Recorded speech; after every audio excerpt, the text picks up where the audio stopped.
राम राम दोस्तों, मेरी माताएं बहनें, आपके ऊपर भी बाबा नीम करौली जी की अपार कृपा होगी। यही मेरी मंगल कामना, यही मेरी प्रार्थना कि आपके घर परिवार में सभी कुशल मंगल हो। मेरी अर्जी बाबा नीम करौली आपकी शरण में। जो भी मेरा भाई मेरी बहना आपकी महिमा को देखे, उसके सारे संकट दूर करो, तुरंत ही सारे कष्ट हरो मेरे बाबा। जय बाबा नीम करौली महाराज की जय। जय श्री राम। दोस्तों और मेरी माताएं बहनें, आज मैं आपको श्रीमद् वाल्मीकि रामायण अरण्य कांड का 42वां सर्ग सुनाऊंगा। मारीच का स्वर्ण में मृग रूप धारण करके श्री राम जी के आश्रम पर जाना और सीता का उसे देखना। इसलिए कोई गलती हो तो उसे क्षमा कर देना और श्री राम जी की इस महिमा का पूरा आनंद उठाएं। जय राम जी। रावण से इस प्रकार कठोर बातें कहकर उस निशाचर राज के भय से दुखी हुए मारीच ने कहा, चलो चलें। मेरे वध के लिए जिनका हथियार सदा ही उठा रहता है, उन धनुष बाण और तलवार धारण करने वाले श्री रामचंद्र जी ने यदि फिर भी मुझे देख लिया तो मेरे जीवन का अंत निश्चित है। श्री रामचंद्र जी के साथ पराक्रम दिखाकर कोई जीवित नहीं लौट सकता। तुम यमदंड से मारे गए हो, इसलिए उनसे भिड़ने की बात सोचते हो। वे श्री रामचंद्र जी तुम्हारे लिए यमदंड के समान ही हैं, परंतु जब तुम इस प्रकार दुष्टता पूर्वक उतारू हो गए हो, तब मैं क्या कर सकता हूँ। लो, यह मैं चलता हूँ। तात निशाचर, तुम्हारा कल्याण हो। मारीच के उस वचन से राक्षस रावण को बड़ी प्रसन्नता हुई। उसने उसे कसकर हृदय से लगा लिया और इस प्रकार कहा,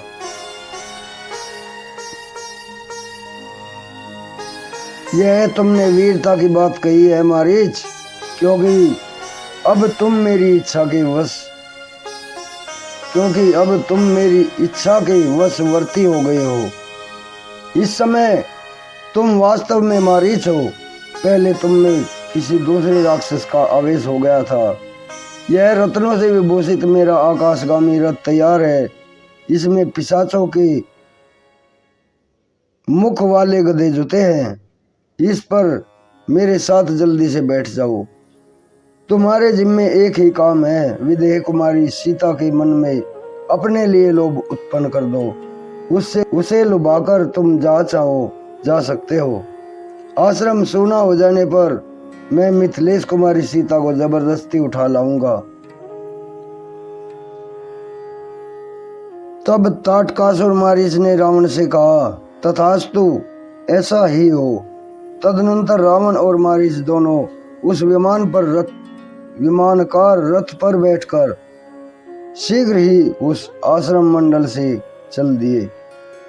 मार्ग में पहले ही की भांति अनेकानेक पत्तनों, वनों, पर्वतों, समस्त नदियों, राष्ट्रों तथा नगरों को देखते हुए दोनों ने दंडकारण्य में प्रवेश किया और वहां मारीच सहित राक्षस राज रावण ने श्री रामचंद्र जी का आश्रम देखा। तब उस स्वर्ण भूषित रथ से उतरकर रावण ने मारीच का हाथ अपने हाथ में लेकर उससे कहा, सखे, यह केलों से घिरा हुआ राम का आश्रम दिखाई दे रहा है। अब शीघ्र ही यह कार्य करो जिसके लिए हम लोग यहाँ आए हैं। रावण की यह बात सुनकर राक्षस मारीच उस समय मृग का रूप धारण करके श्री राम के आश्रम पर द्वार पर विचरने लगे। उस समय उसने देखने में बड़ा ही अद्भुत रूप धारण कर रखा था। उसके सींगों के ऊपरी भाग इंद्रनील नामक श्रेष्ठ मणि के बने हुए जान पड़ते थे। मुखमंडल पर सफेद और काले रंग की बूंदी थी। मुख का रंग लाल कमल के समान था। उसके कान नील कमल के तुल्य थे और गर्दन कुछ ऊंची थी। उधर का भाग इंद्र नीलमणि की कांति धारण कर रहा था। पार्श्व भाग मुंबई के फूल के समान श्वेत वर्ण के थे। शरीर का सुनहरा रंग कमल के केसर की भांति सुशोभित होता था। उसके खुर वैदूर्य मणि के समान थे। पिंडलियां पतली और पूंछ ऊपर से इंद्रधनुष के रंगों की थी, जिससे उसका संगठित शरीर विशेष शोभा पा रहा था। उसकी देह की कांति बड़ी ही मनोहर और चिकनी थी। वह नाना प्रकार की रत्नमणि बूंदियों से विभूषित दिखाई देता था। राक्षस मारीच अक्षण भर में ही परम शोभाशाली मृग बन गया। सीता को लुभाने के लिए विविध धातुओं से चित्रित मनोहर एवं दर्शनीय रूप बनाकर वह निशाचर उस रमणीय वन में तथा श्री राम के उस आश्रम को प्रकाशित करता हुआ सब और उत्तम घासों को चरने और विचरने लगा। सैकड़ों रजत में बिंदुओं से युक्त विचित्र रूप धारण करके वह मृग बड़ा प्यारा दिखाई देता था। वह वृक्षों के कोमल पल्लवों को खाता हुआ इधर उधर विचरने लगा। केले के बगीचों में जाकर वह कनेरों के कुंज में जा पहुंचा। फिर जहां सीता की दृष्टि पड़ सके ऐसे स्थान में जाकर मंद गति से आश्रय ले इधर उधर घूमने लगा। उसका पृष्ठभाग कमल के केसर की भांति सुनहरे रंग का था, इस कारण विचित्र दिखाई देता था।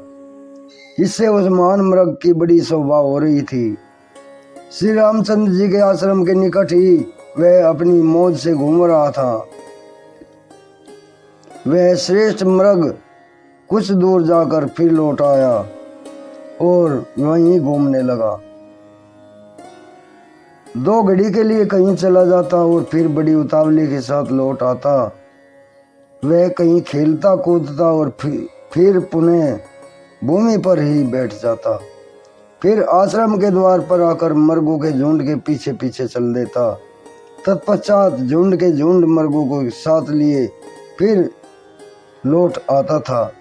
उस मृग रूपी राक्षस के मन में केवल यह अभिलाषा थी कि किसी तरह सीता की दृष्टि मुझ पर पड़ जाए। सीता के समीप आते समय वह विचित्र मंडल पैतरे दिखाता हुआ चलता और चारों ओर चक्कर लगाता।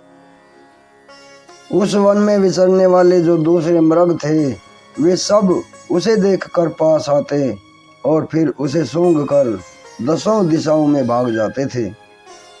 राक्षस मारीच यद्यपि मृगों के वध में ही तत्पर रहता था, तथापि उस समय अपने भाव को छिपाने के लिए उन वन्य मृगों का स्पर्श करके भी उन्हें खाता नहीं था। उसी समय मद भरे सुंदर नेत्रों वाली विदेह नंदिनी सीता जो फूल चुनने में लगी हुई थी, कनेर, अशोक और आम के वृक्षों को लांघती हुई उधर आ निकली। फूलों को चुनती हुई वे वहीं विचरने लगी। उनका मुख बड़ा ही सुंदर था। वे वनवास का कष्ट भोगने के योग्य नहीं थी। परम सुंदरी सीता ने उस रत्न में मृग को देखा, जिसका अंग प्रत्यंग मुक्त मणियों से चित्रित जान पड़ता था। उसके दांत और होठ बड़े सुंदर थे और शरीर के रोए चांदी एवं तांबे आदि की धातुओं से बने हुए जान पड़ते थे। उसके ऊपर दृष्टि पड़ते ही सीता जी की आंखें आश्चर्य से खिल उठी और वे बड़े स्नेह से उसकी ओर निहारने लगी। वह माया में मृग भी रामचंद्र जी की प्राण वल्लभ सीता को देखता हुआ और उस वन को प्रकाशित करता सा वहीं विचरने लगा। सीता ने वैसा मृग पहले कभी नहीं देखा था। वह नाना प्रकार के रत्नों का बना हुआ जान पड़ता था। उसे देखकर जनक किशोरी सीता को बड़ा विस्मय हुआ। इस प्रकार श्री वाल्मीकि निर्मित आर्ष रामायण आदि काव्य के अरण्य कांड में 42वां सर्ग पूरा हुआ। जय श्री राम। दोस्तों और मेरी माताएं बहनें, आज ये 42वां सर्ग पूर्ण हुआ है। कल मैं आपको 43वां सर्ग सुनाऊंगा। कपट मृग को देखकर लक्ष्मण का संदेह, सीता का उस मृग को जीवित या मृत अवस्था में लाने के लिए श्री राम को प्रेरित करना और श्री राम का लक्ष्मण को समझा बुझाकर सीता की रक्षा का भार सौंपकर उस मर्ग को मारने के लिए जाना। अब आज्ञा लेता हूँ। जय बाबा नीम करोली महाराज जी।